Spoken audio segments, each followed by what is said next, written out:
Good morning, friends and my colleagues. My today's topic is modernization of Kashmir. आपको पता सारा दुनिया modernise हो गया, तो देखो ना, वेस्ट तो ऑलरेडी मॉडर्नाइज था, फिर ईस्ट भी आहिस्ता आहिस्ता मॉडर्नाइज होने लगा, ईस्ट में फिर हमारा कश्मीर है, ये भी मॉडर्नाइज होने लगा. अब ये कब मॉडर्नाइज होने लगा, इसके बारे में आज हम डिस्कशन करेंगे. आपको पता 1947 तक तो हमारा यहाँ डोगरा राज चल रहा था. डोगरों ने यहाँ पर 100 साल राज किया है. 1846 से 1947 तक वो रहे. महाराजा हरि सिंह जो था वो यहाँ का बादशाह था 47 में. मगर महाराजा हरि सिंह ने बहुत से रिफॉर्म्स किए थे. आपको ये जान के अच्छा लगेगा कि महाराजा हरि सिंह ने ही कंपल्सरी एजुकेशन एक्ट बनाया था, जिसमें उसने स्कूल खुलाए और उन स्कूलों को कहते थे जबरी स्कूल. डेट मीन्स आपने स्कूल जरूरी जाना है. जब लोगों को मजबूर करते थे अपने बच्चों को स्कूल जाएंगे, तो उन्होंने स्कूल का नाम रखा है जबरी स्कूल. डेट मीन्स स्कूल जो अथन मजबूरी गसुन. तो that was a big step that he took out of all the in the entire country. The one state which moved in this direction was Jammu and Kashmir state. तो उसने hospital भी खुलाया, जैसे आपको पता है SMH हॉस्पिटल है. उसने कॉलेजेस भी खुलाए, जैसे SP कॉलेज है, जैसे अमर सिंह कॉलेज है. इसने एजुकेशन में भी काफ़ी काम किया, एजुकेशन में ही ज़्यादा काम किया. तो लेकिन फिर भी मॉडर्नाइजेशन जो है वो 1947 के बाद ही अस्तित्व हुई. अब देखो, जिस वक्त 1947 आया, कबायली यहाँ आए, कबायलों ने लूट वूट मचाया, और जब काफ़ी लूट वूट मच गया, फिर हिंदुस्तान ने यहाँ फौज भेजा. हिंदुस्तान ने 27 जैसे आप कहते हैं 27 अक्टूबर को 26 अक्टूबर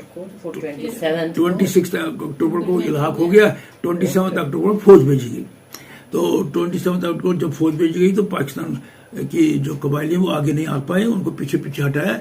फिर एक जगह उन्होंने सीज फायर लाइन फिक्स की, जहां पर यह हुआ कि कश्मीर का हिस्सा जो है वो आधा इधर हुआ, आधा उधर हुआ. ज्यादा उधर की तरफ है, यहाँ की तरफ कम है. 1 लाख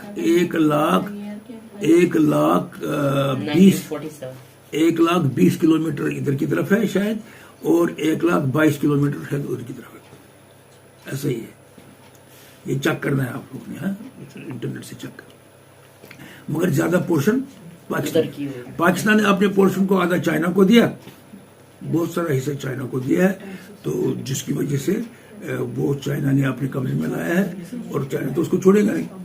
पाकिस्तान भी अपने हिस्से को नहीं छोड़ेगा. जो वहाँ मतलब पाकिस्तान ने चाइना को जो हिस्सा दिया वो कहाँ से है, क्योंकि नीचे से अफगानिस्तान है, यहाँ से उसमें इतनी सी लकीर है ना, ऊपर से देखो ना, जगह है ही नहीं. आप इंटरनेट से चेक करो, ये है ना, ये देखिए, और अपनी किताब से भी चेक करो. इंडिया कहाँ से है, अफगानिस्तान उधर है, ये पाकिस्तान आप है. समझे, नक्शे में वो सारी चीजें नहीं दिखाई जाती है. हिंदुस्तान जब नक्शा दिखाएगा वो सारे जम्मू कश्मीर को दिखाएगा अपने हिस्से में. तो इसलिए नक्शा को छोड़ो, आप इंटरनेट को कंसल्ट करो, और आपकी किताबों में लिखा है कि कितना पोर्शन चाइना के पास साइजेबल पोर्शन है. मतलब जितना पोर्शन कश्मीर का पाकिस्तान के साथ है, उसमें से साइजेबल पोर्शन उसने चाइना को दिया. और अब और भी पोर्शन चाइना के अंडर है. जब उसने स्पेक बनाया चाइना पाकिस्तान इकोनॉमिक कॉरिडोर जो है, उसमें जितना हिस्सा पाकिस्तान के अंडर आया, चाइना के अंडर है, उसके मजीद जो पहले हिस्सा है चाइना का, वो काफी सिग्निफिकेंट है. अब छोड़िए, अब हम चलते हैं कि 1947 में महाराजा यहाँ से भाग गया. 1947 में महाराजा हरि सिंह यहाँ से भाग गया और वो जम्मू गया. अब जब वो जम्मू गया तो यहाँ पर तो देयर वाज नो, यहाँ कोई गवर्नमेंट ही नहीं थी, हुकूमत ही नहीं थी. जब 27 अक्टूबर को आर्मी आई तो शेख साहब जेल में थे, उसको जेल से निकाला गया और उसको चीफ इमरजेंसी ऑफिसर बनाया गया, immediate, to handle the law and order. Sheikh साहब, ये पहले पता कौन था चीफ मिनिस्टर यहाँ का? Mehr Chand Mahajan. Mehr Chand Mahajan was the chief minister of Jammu and Kashmir under Maharaja. उससे पहले पता कौन था? RC काक था. RC काक ने कहा था जी, ना हम हिंदुस्तान के साथ जाएंगे, ना हम पाकिस्तान के जाएंगे, हम रहेंगे आजाद.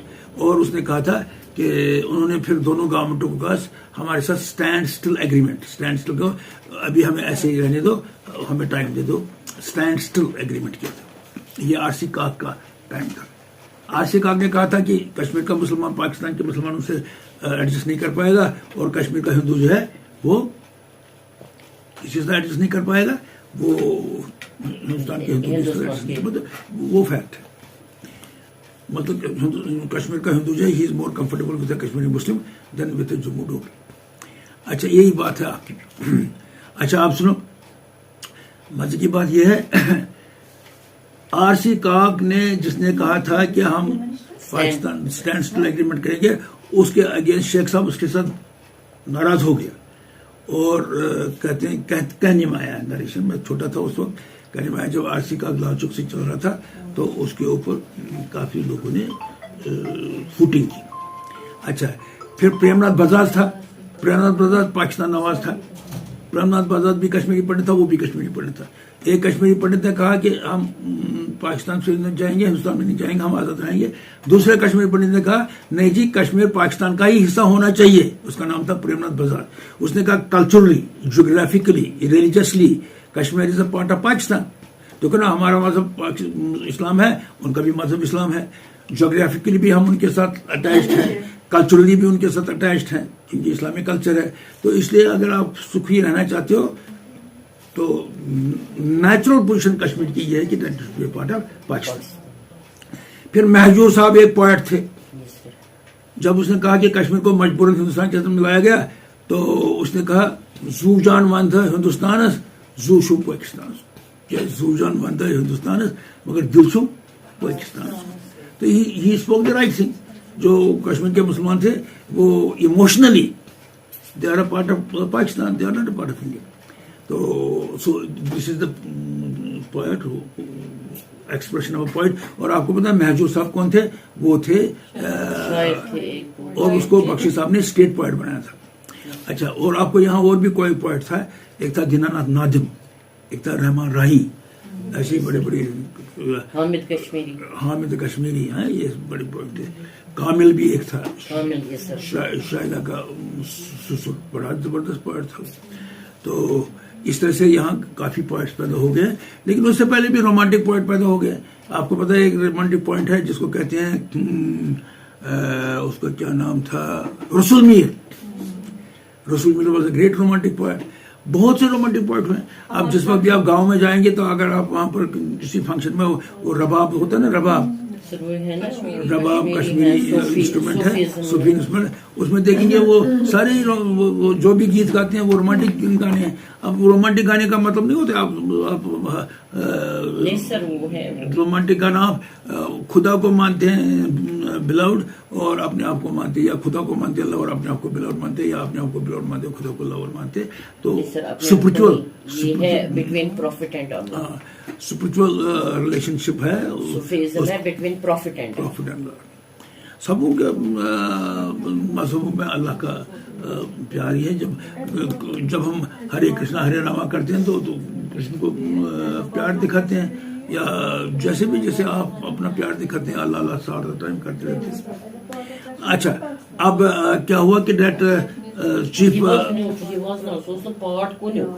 وہ بتاتا تھا کہ ہمیں کشمیر کو پاکستان کے ساتھ ہونا چاہیے. یہ پریم ناتھ بجاج کو بعد میں گولی لگائی گئی. اور اس کو دیکھو نا, شیخ صاحب was so anxious to be a part of India کہ جو بھی پاکستان کی بات کرنا تھا تو اس کو وہ نکارتا تھا.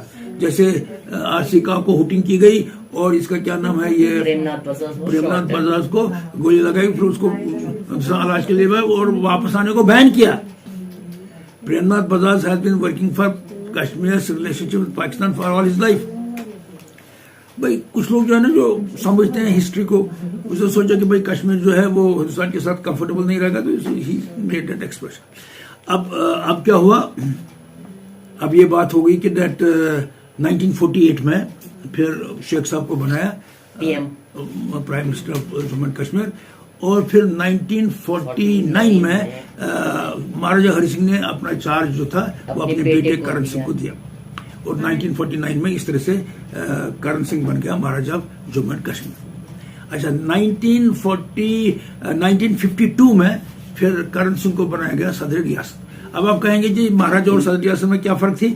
مہاراجا جو تھا نا اس کو تو وہ پیدائشی حق تھا to be the king of Kashmir and he would continue like that.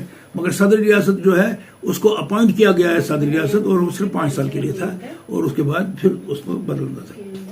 تو 19 یہ کون سا سال تھا؟ 1952. اچھا 1953 میں شیخ صاحب 1953 میں شیخ صاحب کو اریسٹ کیا سر. ہاں 1952 میں 1953 میں شیخ صاحب نہیں سر 1952 میں کیا ہوا؟ 1952 میں تو صدر ریاست بن گیا اور ان دا کیپیسٹی آف صدر ریاست کرن سنگھ نے 1953 میں شیخ صاحب کو اریسٹ کیا. کرن سنگھ نے اریسٹ کیا, اس کو ڈسمس بھی کیا, اریسٹ بھی کیا. اب سوال یہ ہے کہ اس کو کیوں ایسا کیا گیا؟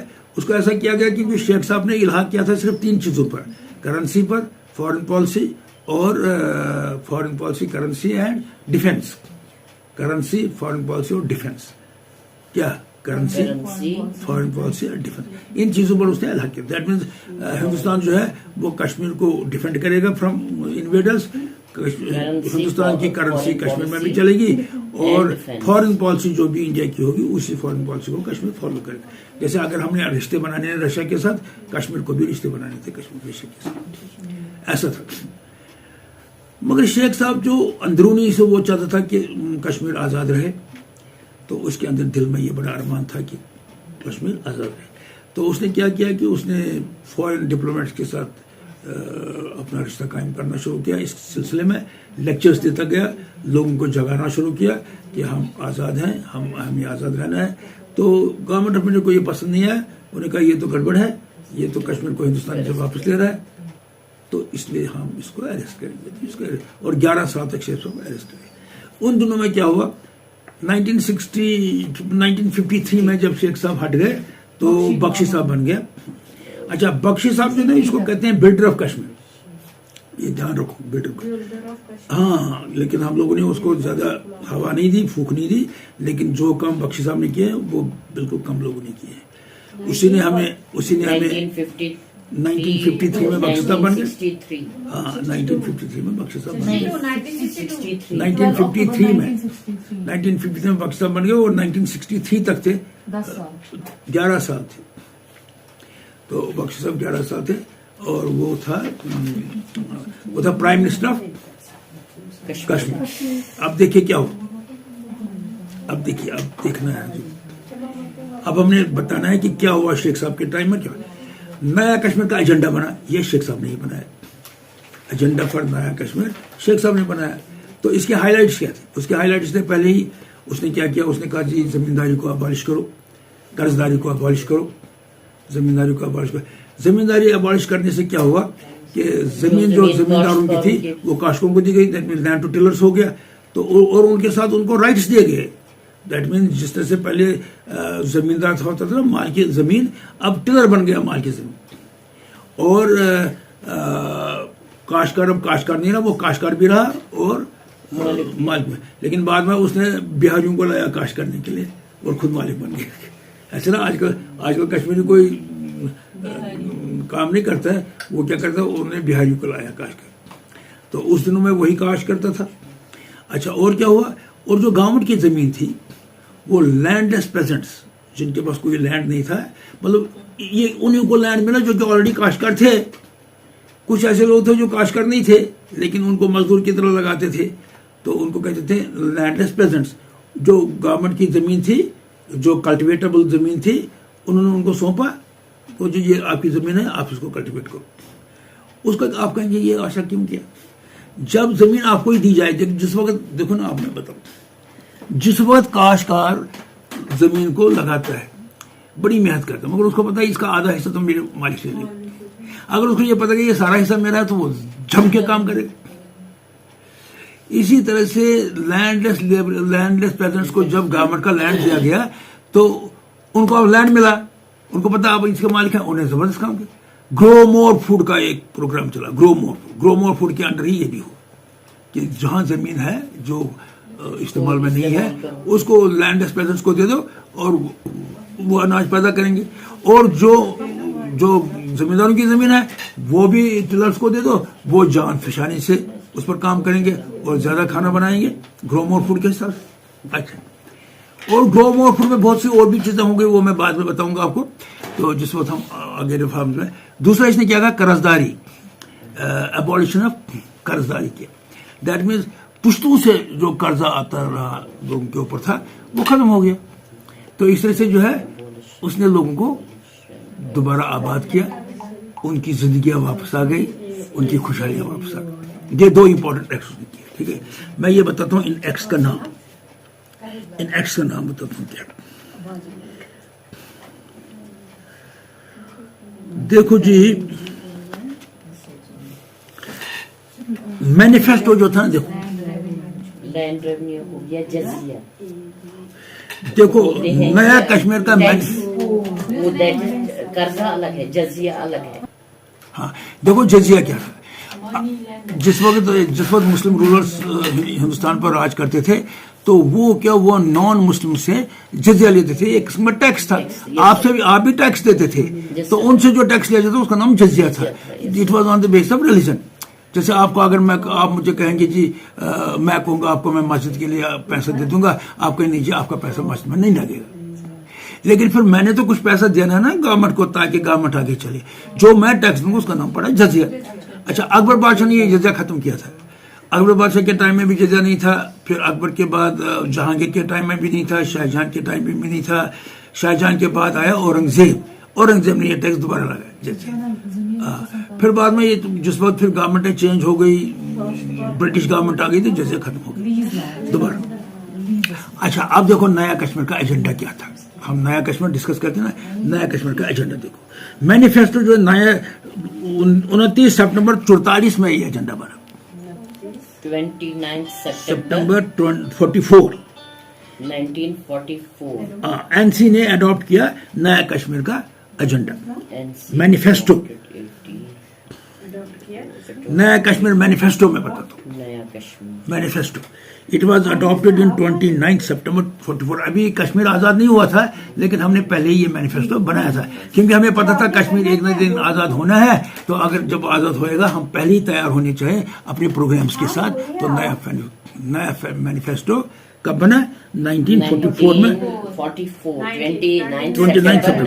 ये किसने? ये एनसी ने अडॉप्ट किया था, नेशनल कॉन्फ्रेंस। अच्छा, इस मैनिफेस्टो के हाईलाइट्स लिख लीजिए क्या है। हाईलाइट क्या थे इसके? नया कश्मीर का मैनिफेस्टो को हाईलाइट्स क्या थे? Number 1, developing the constitution of the state. Number 1 क्या था? Developing the constitution of the state. Constitution of the state, ये तो सबसे पहला काम है। आपको पता है हिंदुस्तान रिपब्लिक बन गया in 1950, मगर उससे पहले ही कॉन्स्टिट्यूशन बनना शुरू हुआ, है ना। तो एक आता था developing the constitution of the state, लिखा developing the constitution of the state. दूसरा था developing the national economic policy, developing the national economic plan, the national economic plan. चुना साहब, first year plan, second year plan, third year plan, यूं developing the national economic plan. तीसरा था establishing councils for पदकल कोलन a national education अब इस बनाओ councils बनावने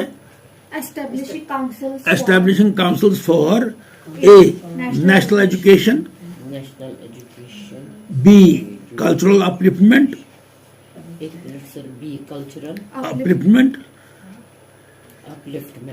C, women's rights, cultural upliftment, C, women's rights, and D, communication, E, health। ये सारे इंपॉर्टेंट है। एजुकेशन है, नेशनल एजुकेशन है, कल्चरल अपलिफ्टमेंट है, विमेन्स राइट्स है, कम्युनिकेशन है एंड हेल्थ। आ गया कम्युनिकेशन एंड हेल्थ। और क्या था? Making efforts. हाँ, ये है EF, making efforts to bridge the existing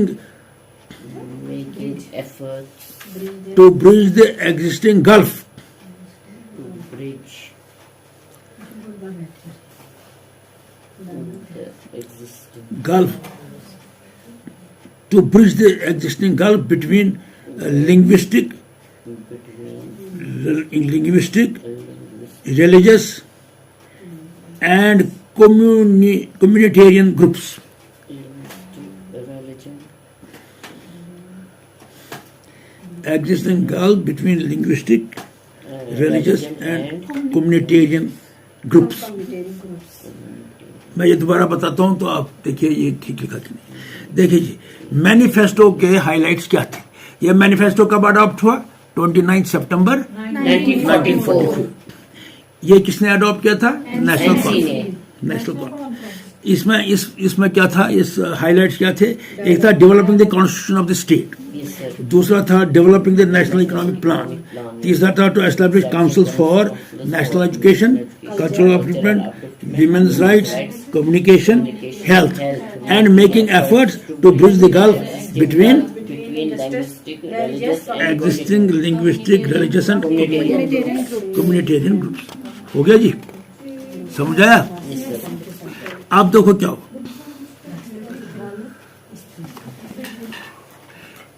अब मैंने आपको बताया कि 1953 में शेख साहब को अरेस्ट किया. फिर ये भी बताया मैंने कि बख्शी साहब अपॉइंट हो गए, इसको क्या कहते हैं, prime minister of Kashmir appoint हो गया.